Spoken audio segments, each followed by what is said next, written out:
इतना ही भर कर लेने से हमारा आपको लग जाएगा कि वो गुरु हैं कि नहीं। आपको खुद ब खुद लग जाएगा कि वो गुरु हैं कि नहीं। आपकी सोच में बदलाव आएगा, आपकी स्थितियों में बदलाव आएगा, आपके व्यवहार में बदलाव आएगा, कुछ न कुछ परिवर्तन, कुछ न कुछ अच्छा होने लगेगा, खुद ब खुद होने लगेगा। किसी की जरूरत नहीं है, किसी से पूछने की जरूरत नहीं है, कोई आसन और ध्यान करने की जरूरत नहीं, इतने भर से काम हो जाएगा। वैसे आसन ध्यान प्राणायाम करते हैं, आप करिए, उससे हमको क्या लेना देना। हम तो इतनी बात कह रहे हैं कि सोचिए कि शिव मेरे गुरु, लेकिन सोच के भुलाइएगा मत। ट्रेन वाली दोस्ती मत करिएगा। ट्रेन में हम लोग भी दोस्ती करते हैं। चले रांची से जगन्नाथपुरी, जिंदगी में पहली बार तो ये किए हैं। चले रांची से जगन्नाथपुरी, रास्ते में सामने वाला बॉगी में कोई, सामने वाले बर्थ में कोई बैठा हुआ है।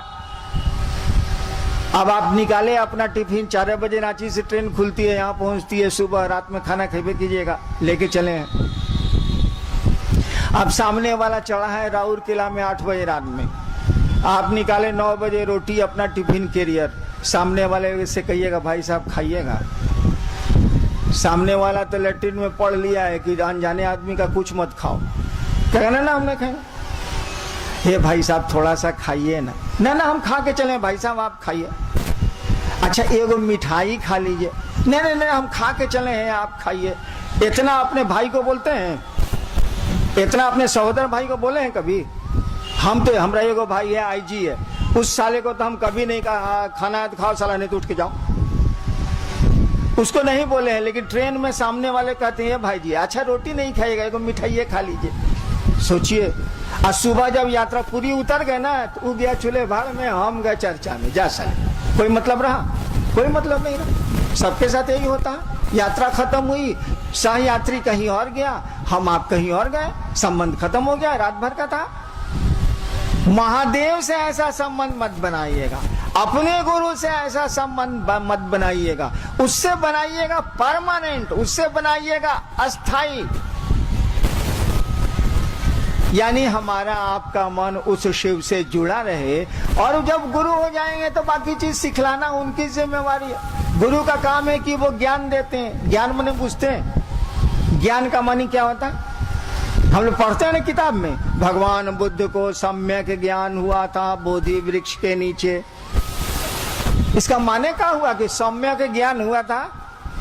सम्यक माने होता है पूरा, ज्ञान माने होता है अकील, ज्ञान माने होता है समझ। यानी भगवान बुद्ध को पूरी की पूरी समझ आई थी। यही कहा जाता है कि भगवान बुद्ध को सम्यक ज्ञान हुआ था। गुरु ज्ञान देते हैं, इसका मानी गुरु समझ देते हैं।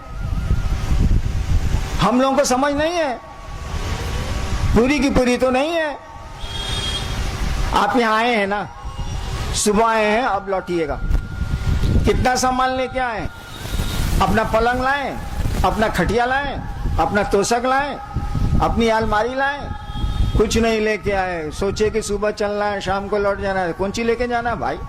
नहाने के लिए खाली ले लिए कि कार्तिक पूर्णिमा है, नहाना है समुद्र में, चलो तो एक कपड़ा ले लेते हैं, इतना ही ना।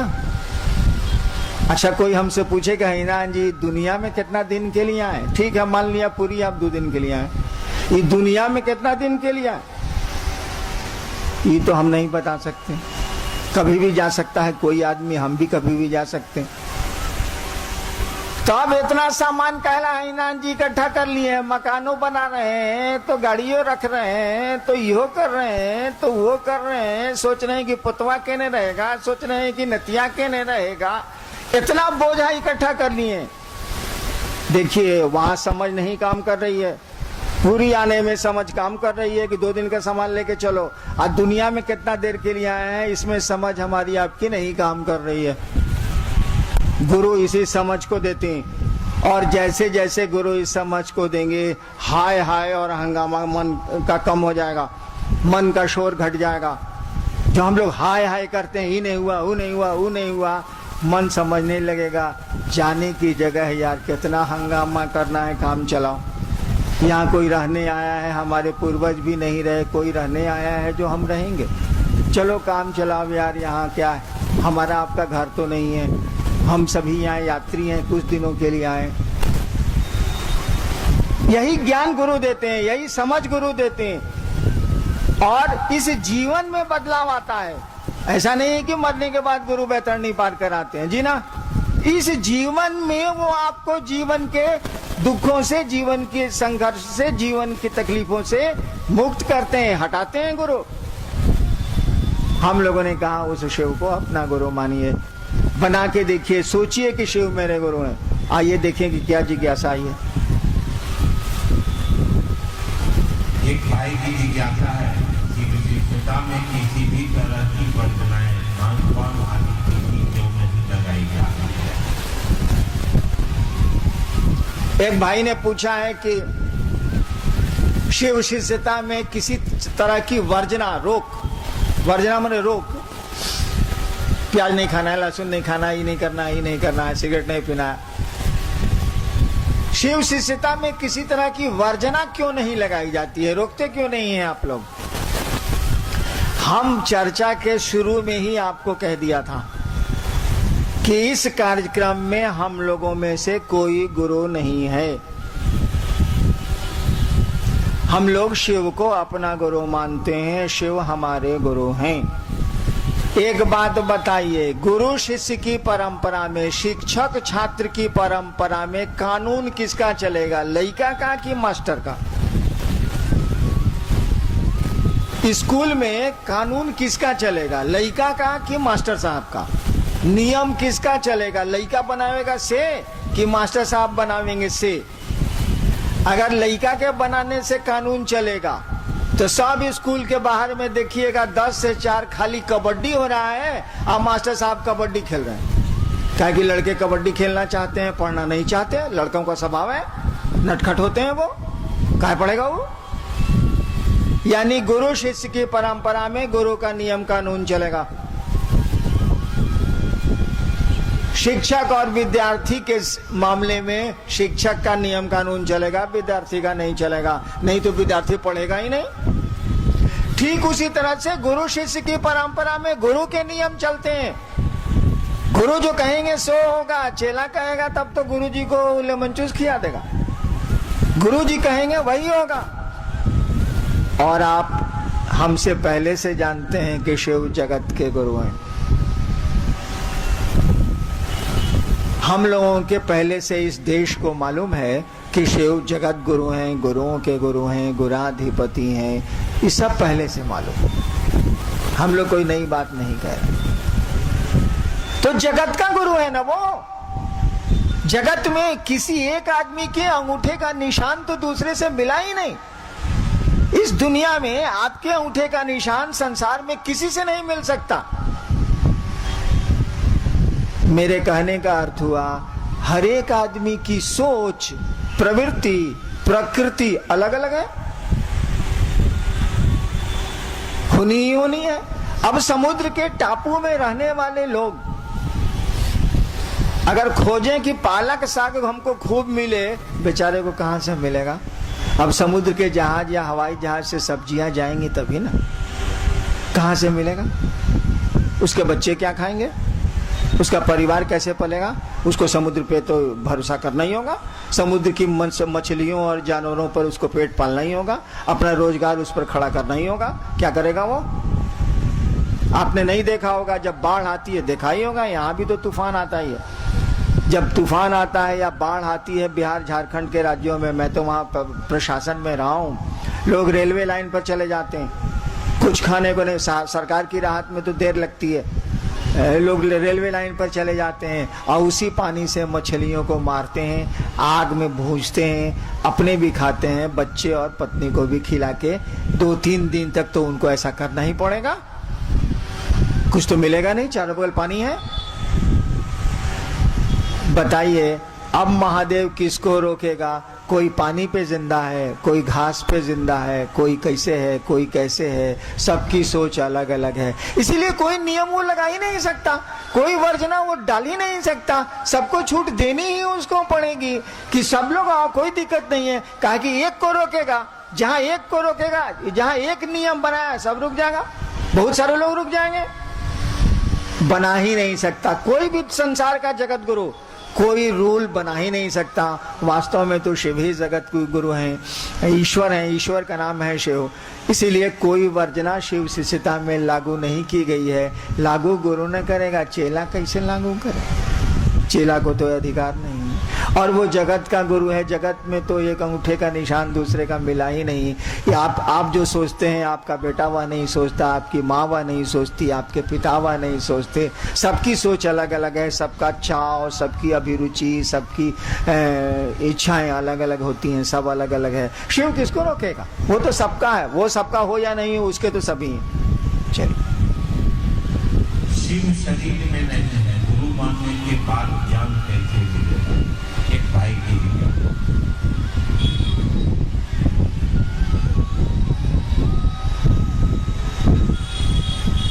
एक भाई ने पूछा है कि शिव शरीर में नहीं है तो ज्ञान कैसे मिलेगा? थोड़ा सोच के सवाल करना चाहिए था आपको।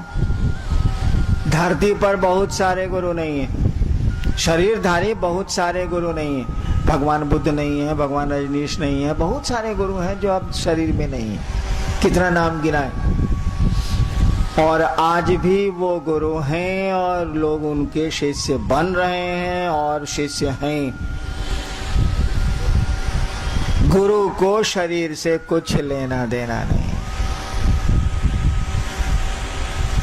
बहुत सारे गुरु धरती से चले गए, हाल हाल तक गए हैं लोग, और उनकी शिष्य परंपरा, गुरु शिष्य परंपरा आज भी चल रही है और वो आज भी गुरु हो रहे हैं।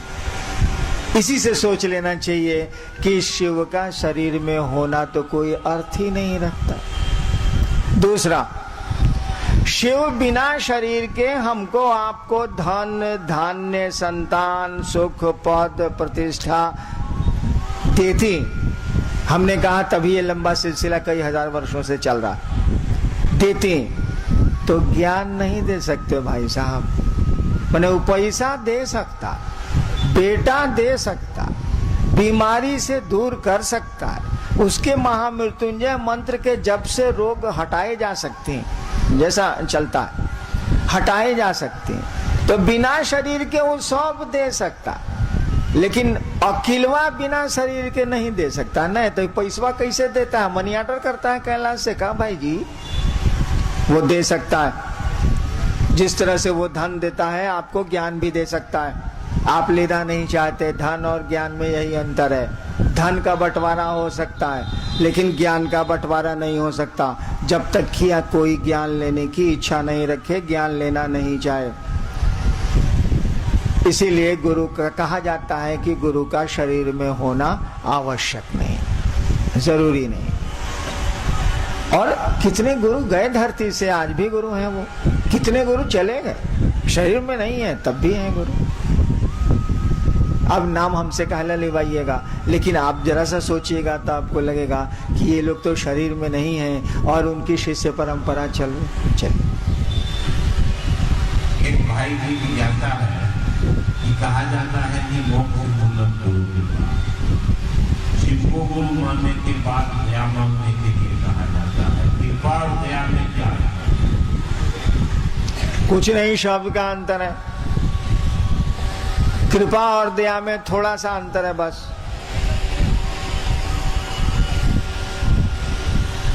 कृपा का मानी है कि आपको अधिकार है, करो और पाओ। कृपा करो और पाओ, सामान्य अर्थ यही लगेगा इसका। कृपा का अर्थ है आपको अधिकार है, दया का अर्थ है कि आपको अधिकार नहीं, तब भी चाहिए। आप सरकारी नौकरी करते हैं, आप छुट्टी के लिए कृपा मांगते हैं, 2 दिनों की छुट्टी की कृपा की जाए। क्यों? कि आपको अधिकार है, आप नौकरी करते हैं, इसलिए आप सरकार ने आपको अधिकार दिए हैं, आप छुट्टियां ले सकते हैं, आपको अधिकार है। दया का मानी होता है हमको मेरा सब अधिकार खत्म हो गया। कानून आप जानते हैं, सर्वोच्च न्यायालय भारत के ऑनरेबल सुप्रीम कोर्ट ने किसी की फांसी की सजा को कंफर्म कर दिया। ऑनरेबल सुप्रीम कोर्ट ने कहा कि आपको जो फांसी की सजा मिली है वो सही है, मान लीजिए। अब तो कानून में उसके ऊपर कोई अदालत नहीं है, इस देश में तो नहीं है। तब भी भारत का संविधान उस आदमी को एक अधिकार देता है, क्या? महामहिम राष्ट्रपति के यहाँ वो मर्सी अपील कर सकता है, यानी दया की याचना कर सकता है। वहां ये नहीं कह सकता कि हमने गलती नहीं की, गलती तो आपकी साबित हो चुकी है, अब कौन सी कहिएगा। वहां दया मांगी जाती है और दया मिलती है, कानून में तो प्रावधान है। दया का अर्थ हुआ कि हमको पात्रता नहीं है, तब भी हमको चाहिए। अब हम लोगों ने शिव को गुरु माना, जो गुरुओं का गुरु है, ईश्वर है, परमात्मा का नाम है शिव, महेश्वर कहा जाता है उनको गुरु माना है। वहां अधिकार जताने जाएंगे कि हम आपके चेला हैं, फालतू बात है। कहां शिव, कहां हम लोग जीव। वहां अधिकार से तो काम नहीं चलेगा। हमने कहा कि वहां हम लोग दया मांगेंगे। महादेव कहिए नहीं सकते हैं कि तू मेरा चेला बनेगा तब ना हम दया करेंगे। हम लोग कह रहे हैं कि हम लोग चेला हैं, आप दया करिए। है या नहीं, इससे आपको क्या बस, हम तो दया मांग रहे हैं ना। कोई हमको अधिकार नहीं है, तब हमको चाहिए। इसीलिए कृपा को हटा के दया शब्द दिया गया है कि हम लोग कुछ नहीं है, एकदम खत्म है, तब वो हमको चाहिए। हे महादेव आप मेरे गुरु हैं, एकदम झूठ। हमारा मनवा पूछेगा कि महादेव गुरु है तब नहीं, इतना आसान है मन को पूछना। मुंह से न कह रहे हैं कि शिव आप मेरे गुरु हैं, तब भी हमको चाहिए, आप हम पर दया करिए। इसीलिए दया शब्द का प्रयोग किया गया है, कृपा शब्द का प्रयोग नहीं किया गया है। कृपा जैसे होगी तब वो कहेंगे तू पहले चेला बनेगा तब ना हम कृपा करेंगे। ये लफड़ा में कौन पड़े, चलिए दया करिए।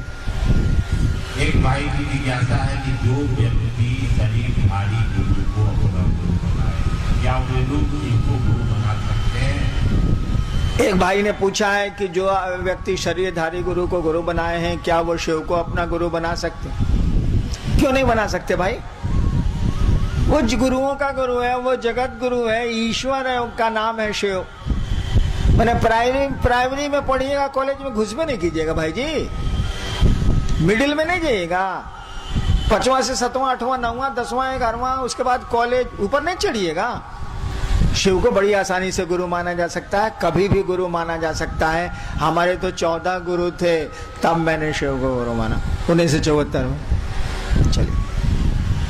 एक भाई की जिज्ञासा है कि अगर शिव को गुरु नहीं मानते हैं तो क्या जिंदगी नहीं बीतेगी? खूब बीतेगी, काहे नहीं बीतेगी। शिव, एक भाई ने कहा है कि शिव को गुरु नहीं मानेंगे तो जिंदगी नहीं बीतेगी, खूब मजे में बीतेगी। बीतिए रही है, गुजर नहीं रही है जिंदगी, खूब मजे में गुजरेगी। शिव को गुरु मान लीजिएगा, थोड़ा ज्यादा औकिल से ज्यादा मस्ती से गुजरेगी और कोई बहुत अंतर तो आवेगा नहीं।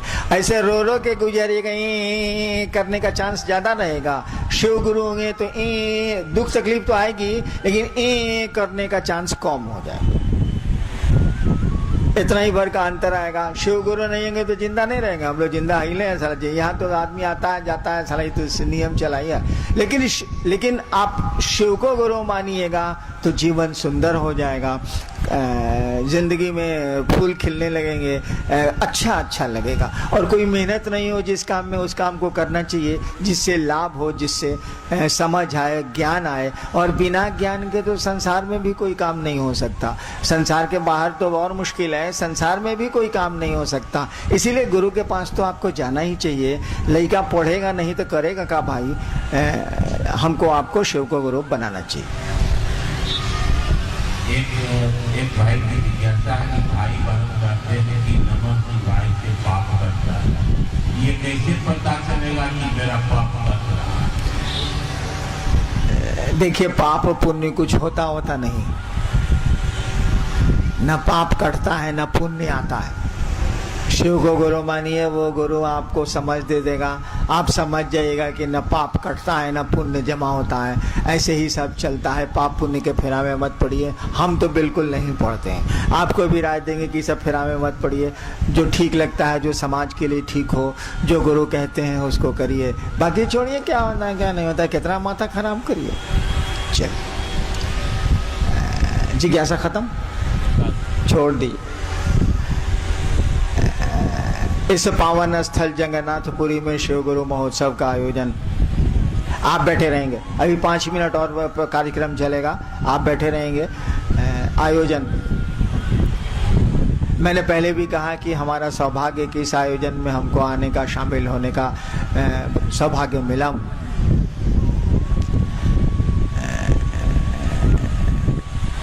मैं महादेव का चेला, शिव मेरे गुरु हैं, मैं शिव का शिष्य आपको क्या दे सकता हूँ। ऐसे भी महादेव दिखने में भी फक्कड़ दिखता है,